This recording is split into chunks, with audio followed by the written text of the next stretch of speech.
The storm came without warning, rolling across the Texas prairie like a living thing.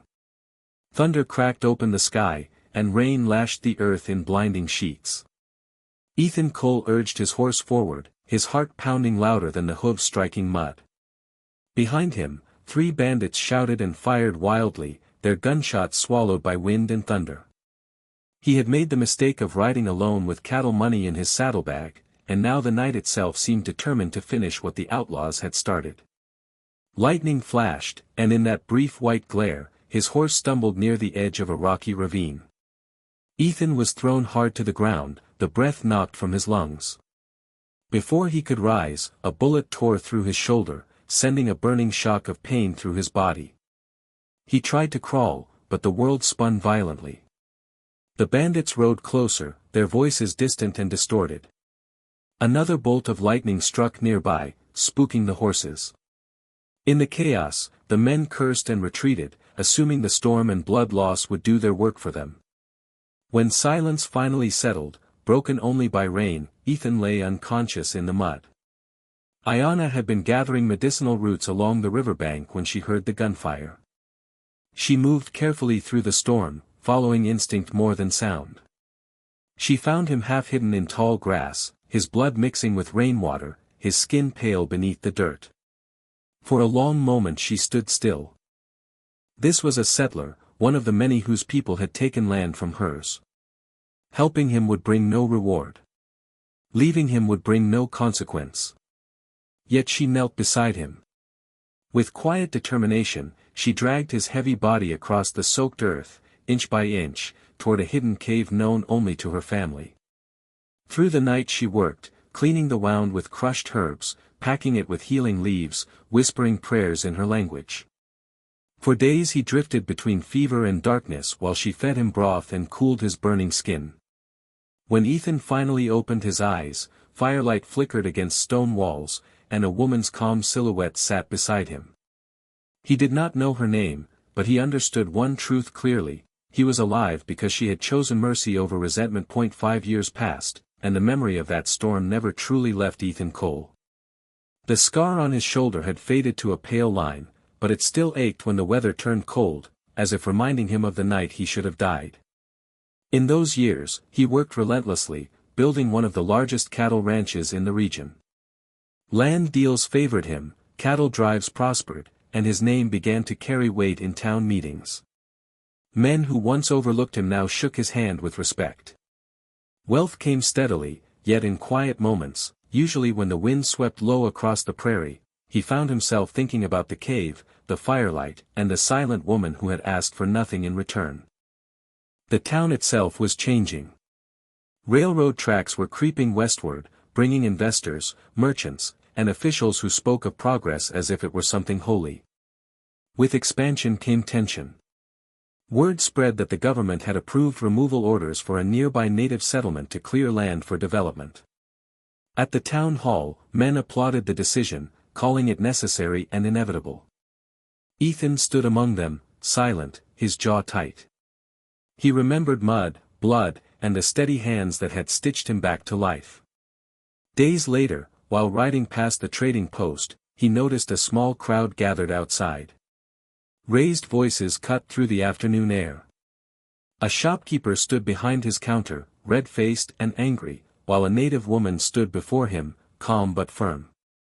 "You owe payment," the shopkeeper snapped, gripping a bundle of supplies. "I will return with furs," she replied evenly. "My people are hungry." There was something in her voice, steady, unafraid, that made Ethan's heart stutter. He dismounted slowly, pushing through the crowd. When she turned slightly, he saw her face clearly for the first time in years. Time had etched faint lines near her eyes, but her gaze was the same, strong, unwavering. Recognition hit him like a second lightning strike. The shopkeeper reached for her arm. "No more credit." Ethan stepped forward sharply, placing himself between them. Coins hit the counter with a heavy clatter. "Stop." "I'll pay," he said, his voice carrying across the silent crowd. The murmurs began instantly. He ignored them. "She owes nothing," he added firmly. The woman looked at him, studying his face as if searching through memory. Slowly, understanding dawned in her eyes. "You lived," she said quietly. Ethan nodded. "Because of you." Ethan walked beside her as the crowd's whispers followed them down the dusty road. He kept his posture steady, though he could feel the weight of curious and disapproving stares pressing against his back. Ayanna carried the small bundle of supplies without complaint, her steps measured and dignified. For a while, neither of them spoke. The prairie stretched wide around them, golden under the late afternoon sun, but there was tension in the air that had nothing to do with weather.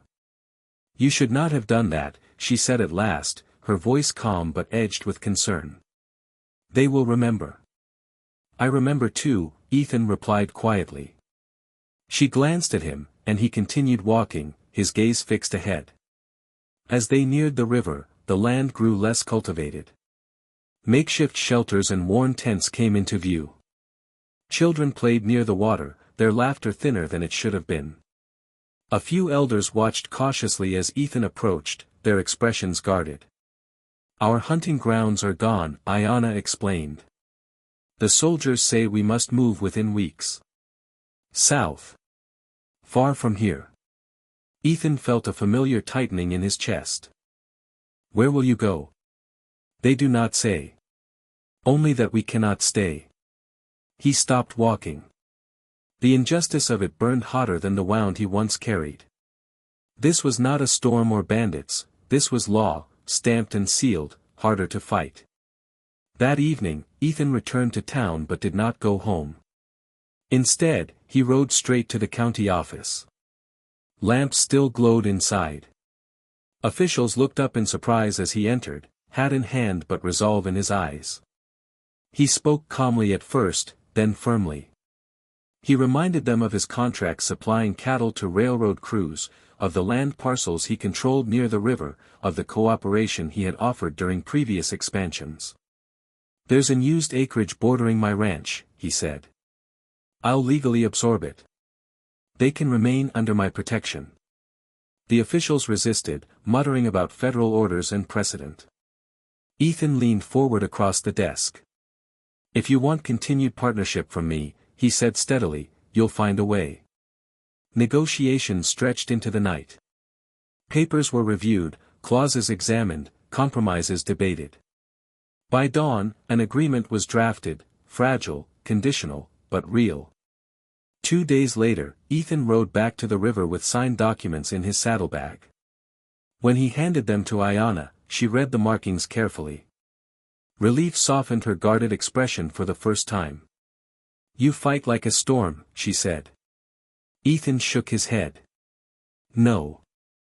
I'm just paying a debt I can never truly repay."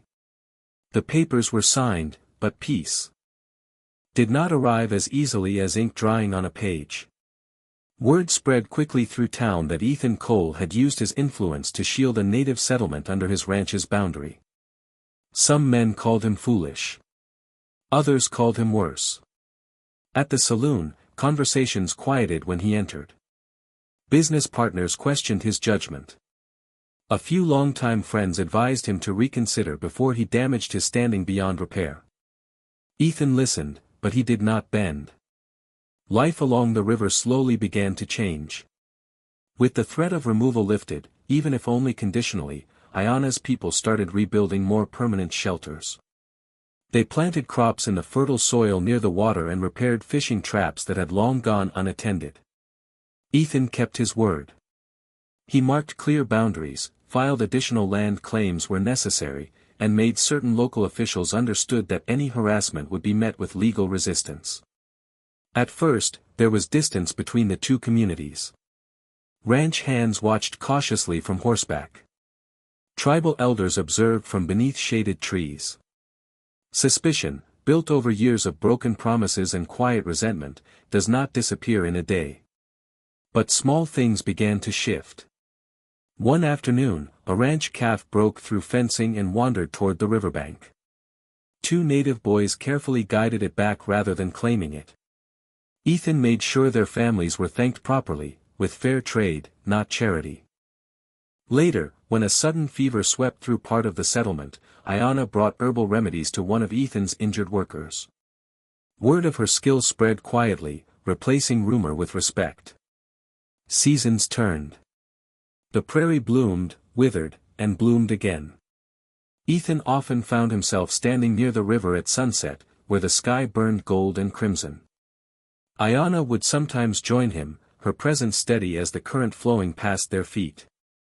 They did not speak of debts anymore. That chapter had closed the day he chose to act. "You have changed," she said once, watching children from both sides chase one another through tall grass. "Maybe I just remembered who I wanted to be," he answered. She studied him thoughtfully. "A man is not bound to the worst choices of his people," she said. "He is bound to the choices he makes himself." The wind moved gently through the prairie, carrying laughter instead of gunfire. What began with a storm and a single act of mercy had grown into something stronger, a fragile bridge between two worlds, built not from treaties or fear, but from courage, gratitude, and the refusal to look away.